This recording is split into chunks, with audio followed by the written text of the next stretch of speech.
Hello, I am Lexi Potma, and for my historical reconstruction presentation, I'm going to be focusing on the feminist playwright Wendy Wasserstein.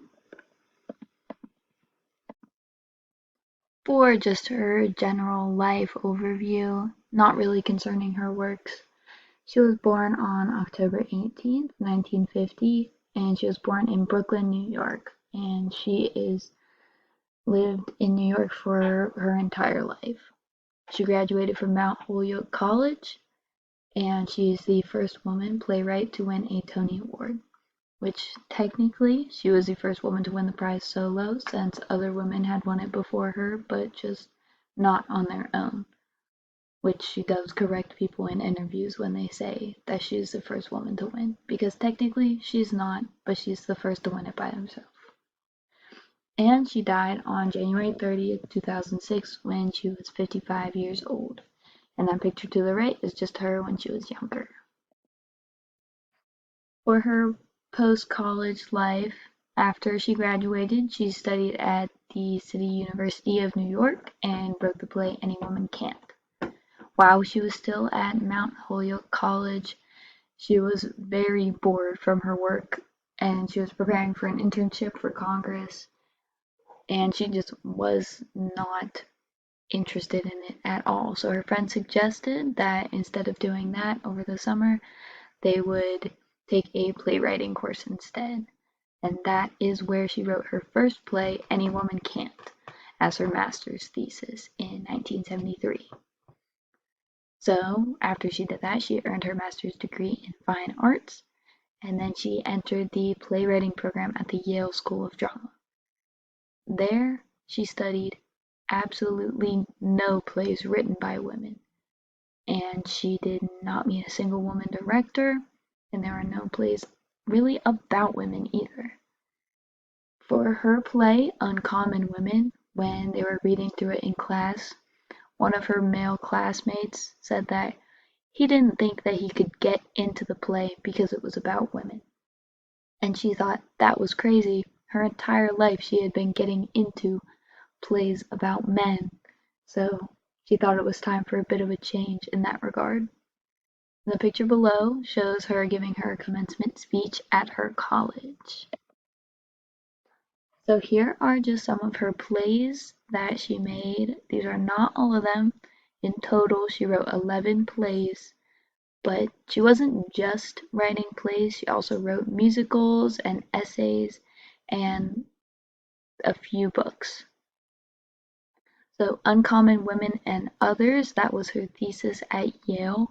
It was one of the first plays that really focused in on women's issues in the modern times with seriousness. The Heidi Chronicles, that has a little star next to it, that is her most popular play by far. Was a long-running Pulitzer Prize winner, and it is the play that won her the Tony Award. All of these other plays, like The Tender Offer, Isn't It Romantic, The Sisters Rosenwig, and An American Daughter, these and her other shows were largely known because they were funny. They would talk about the bad moments in people's lives, primarily women's lives that only really women would understand when they are watching, and instead of getting mad and disappointed about these struggles that they face, they would turn it around and make a joke about it. Because to a certain point, that's all you can really do. And as I said before, these are not all of her shows. And then to the right, we have some of the posters, one for the Heidi Chronicles and American Daughter. And then that is the last one, the Pamela's First Musical. That is one of the books that she wrote, which is a children's book. As I said before, the Heidi Chronicles is her most popular play by far. And here's just a general overview of what happens in the play. It follows the main character, Heidi Holland, and it shows her growing up.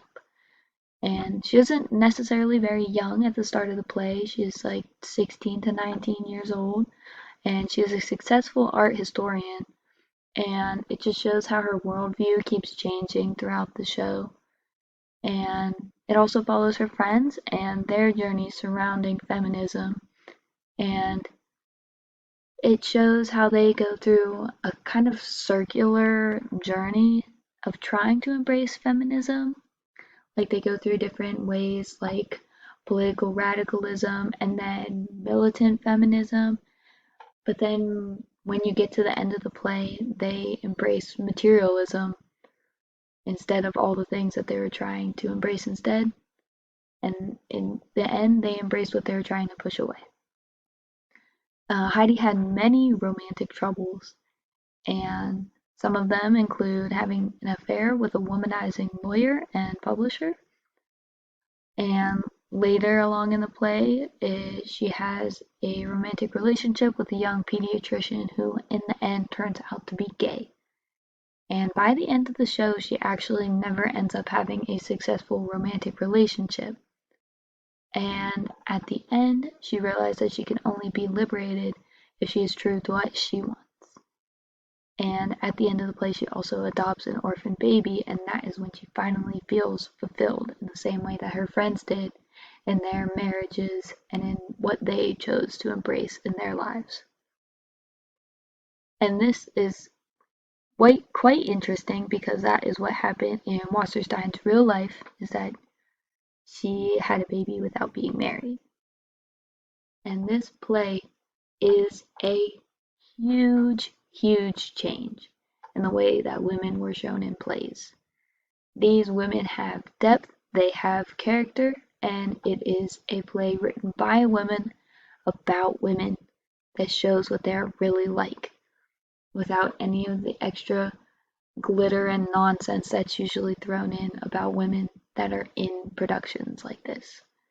If you look in plays before this one, you will find nothing even close to the way that this portrays women. It is the most accurate play from its time, and it paved the way for the way that women are shown in plays now. So this is just about her lasting legacy and how she is largely regarded as one of the greatest feminist playwrights ever. And it's actually a little funny because she didn't like being called a feminist playwright for a very long time. Because when men playwrights would write plays about men and men's issues, they wouldn't be tacked on with an extra title the way that she was when she wrote about women. They would just be considered a playwright while she is considered a feminist playwright. And she is considered a feminist playwright because her writing reflected her concerns for women. But that's not her only concerns that she showed to her audiences. She also portrayed the fact that she was Jewish and she was a New Yorker. Most of her plays, like how I mentioned before, show women in a completely different light than what most audiences were used to. They were supposed to be political and they were supposed to cause change. But most of the plays were really accepted because they were funny. And a lot of people in the audiences would see her work and they would regard it as just kind of surface level comedy and not even look deeper to see the meanings that she actually had in the plays. Many women could see these things that were trying to be shown through all of her different plays, but many men could not find it in themselves to look deeper. So her plays, as I said before, featured women that could not be found in any others at the time. The women she wrote in her plays were smart and funny and serious, and these seem like normal attributes given to women, and it seems like this is not that big of a deal. But if you look at old plays, all the women characters are two-dimensional. And just because there's a woman on the stage doesn't mean that they will act like a woman. When Wasserstein was younger, she would go to Broadway plays a lot with her family, and she would watch the shows and she would wonder why there are no girls on the stage. And even though there were women on the stage, but they didn't act like how she or the other women that she knew acted. And she knew this from a very young age.